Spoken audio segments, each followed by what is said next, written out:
فاعوذ باللہ من الشیطان الرجیم بسم اللہ الرحمن الرحیم قل هو اللہ احد اللہ الصمد لم یلد ولم یولد ولم یکن له کفوا احد صدق اللہ العظیم۔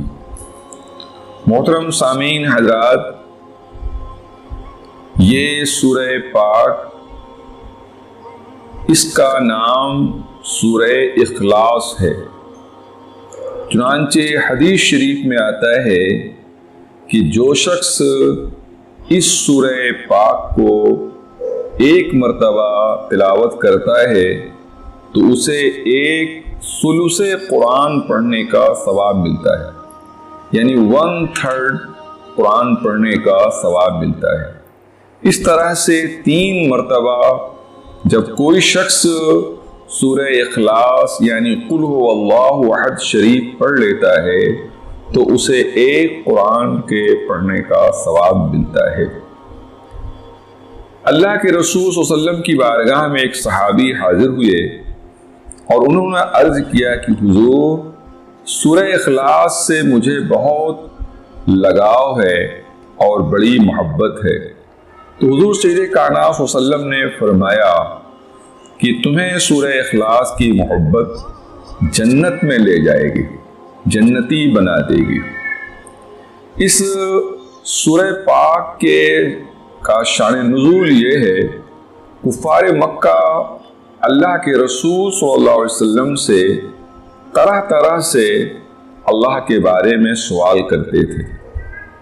اتنے بڑے بیہودہ تھے کہ کوئی کہتا تھا کہ اللہ کو ربوبیت کس سے وراثت میں ملی، معاذ اللہ۔ کوئی کہتا تھا کہ وہ اللہ کس چیز سے ہے، معاذ اللہ، یعنی لوہے سے ہے کہ سونے سے ہے کہ چاندی کا بنا ہوا ہے کہ لکڑی کا ہے۔ اس طرح سے بیہودہ سوال کرتے تھے۔ اسے وراثت میں یعنی ربوبیت کس سے ملی؟ تو اللہ تعالیٰ نے ان بیہودہ بکواس بکنے والے کفار مکہ کو جواب دیا، اور جواب کا انداز خطاب یوں تھا۔ اللہ تعالیٰ نے فرمایا قل هو اللہ احد، اے نبی صلی اللہ علیہ وسلم تم فرما دو وہ اللہ ہے، وہ ایک ہے۔ جو تم سمجھتے ہو انتہائی حماقت پر مبنی تمہاری سمجھ ہے، اللہ عز و جل وہ ایک ہے، وہ ایک ہے۔ اللہ الصمد، اللہ بے نیاز ہے، یعنی اسے کسی کی ضرورت نہیں ہے، پوری کائنات اس کی محتاج ہے، وہ محتاج الہ ہے۔ اس کی ساری مخلوق جو ہیں بانیاز ہیں، مگر اللہ کی ذات بے نیاز ہے۔ لم یلد ولم یولد، نہ اس نے جنا اور نہ وہ جنا گیا، یعنی نہ وہ کسی کا باپ ہے اور نہ وہ کسی کا بیٹا ہے۔ ولم یکن لہ کفوا احد، اور نہ اس کی کوئی جوڑ کا ہے۔ حدیث شریف میں آتا ہے کہ عن النبی صلی اللہ علیہ وسلم قال لن یبرح الناس يتساءلون حتى يقولوا هذا اللہ خالق كل شيء فمن خلق اللہ۔ اللہ کے رسول صلی اللہ علیہ وسلم قیامت کی بھی نشانی بتائے سرکار، تو فرمایا کہ سوالات اس قدر لوگ کریں گے، مسلسل سوال کرتے رہیں گے، اور کثرت سوال کی ممانعت بھی قرآن کریم میں ہے۔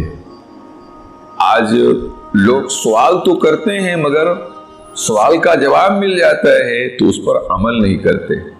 تو حضور نے فرمایا کہ ایسا بھی دور آئے گا کہ صرف سوالات کریں گے، سوالات سوالات سوالات کرتے رہیں گے، تو یہاں تک اس حد تک پہنچ جائیں گے سوالات کرنے والے کی کہیں گے کہ یعنی یہ اس اللہ نے تو پوری دنیا بنایا، پھر اللہ کو کس نے بنایا؟ استغفر اللہ، الیاذ باللہ۔ یاد رہے کہ اللہ عز و جل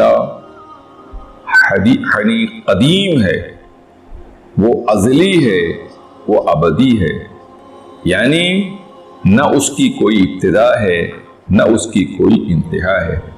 ہر مخلوق کی ابتدا ہے اور انتہا ہے، ہر مخلوق حادث ہے، اللہ قدیم ہے۔ تو اللہ عز و جل جو ہے کسی کا محتاج نہیں، سب اس کے محتاج بندے ہیں۔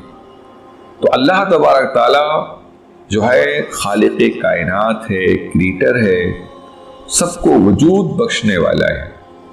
تو اس طرح کی جو کفار مکہ کسی دور میں احمقانہ گفتگو کرتے تھے، تو وہی دور جاہلیت کی گفتگو، سوال کا انداز قیامت کے قریب بھی لوگوں میں ہوتا جائے گا۔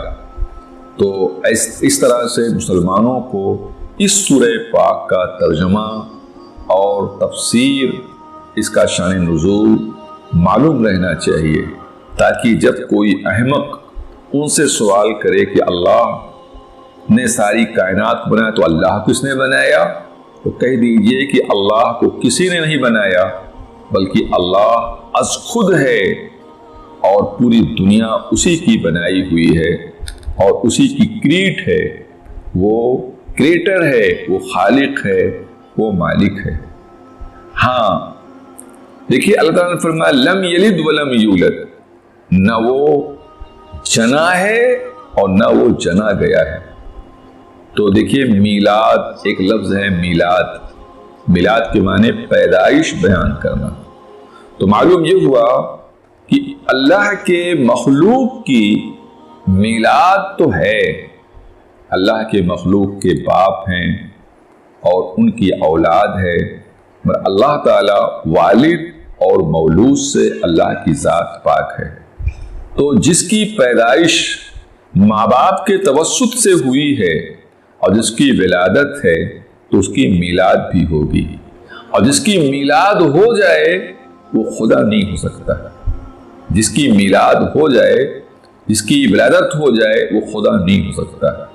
اسی لیے اہل سنت والجماعت نے دیکھا کہ عیسیٰ علیہ السلام کے چند معجزات کو عیسائیوں نے دیکھا، انہیں معاذ اللہ خدا یا خدا کا بیٹا کہہ دیا۔ تو اہل سنت والجماعت نے کہا کہ شرک کا خاتمہ کرنے کے لیے ہم کثرت سے میلاد پڑھیں گے، تاکہ ہر عقل مند یہ جان جائے کہ جو پیدا ہو، جس کی پیدائش ہو، جس کی ولادت ہو، جس کی میلاد ہو، وہ خدا نہیں ہو سکتا ہے، وہ خدا نہیں ہو سکتا ہے۔ اس لیے اہل سنت والجماعت کثرت سے میلاد مصطفیٰ مناتے ہیں، تاکہ دنیا کو یہ سبق دیتے ہیں کہ حضور سید کائنات صلی اللہ علیہ وسلم کو خبردار کوئی خدا نہیں کہے گا، اس لیے خدا وہی ہے کہ جس کی نہ ولادت ہو، نہ مولودیت ہو، نہ میلاد ہو۔ اس سورہ پاک کو اولیاء کرام نے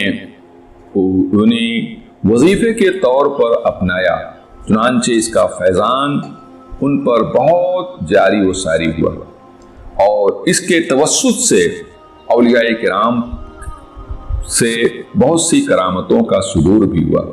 چنانچہ روایت میں آتا ہے تو جنید بغدادی رحمت اللہ تعالی علیہ، جو سرخیل اولیاء ہیں اپنے دور کے، ان کے پاس ایک بھیک مانگنے والا ایک شخص آیا، تو آپ سے اس نے اللہ کے نام پر بھیک مانگا، تو آپ نے گھر سے ایک انڈا منگایا اور سورہ اخلاص یعنی قل هو اللہ احد شریف 3 مرتبہ پڑھ کر اس پر دم کیا، تو اللہ کی قدرت سے آپ کی کرامت کا ظہور یہ ہوا کہ وہ انڈا نے قلب ماہیت اس کی ہو گئی اور وہ انڈا سونا ہو گیا۔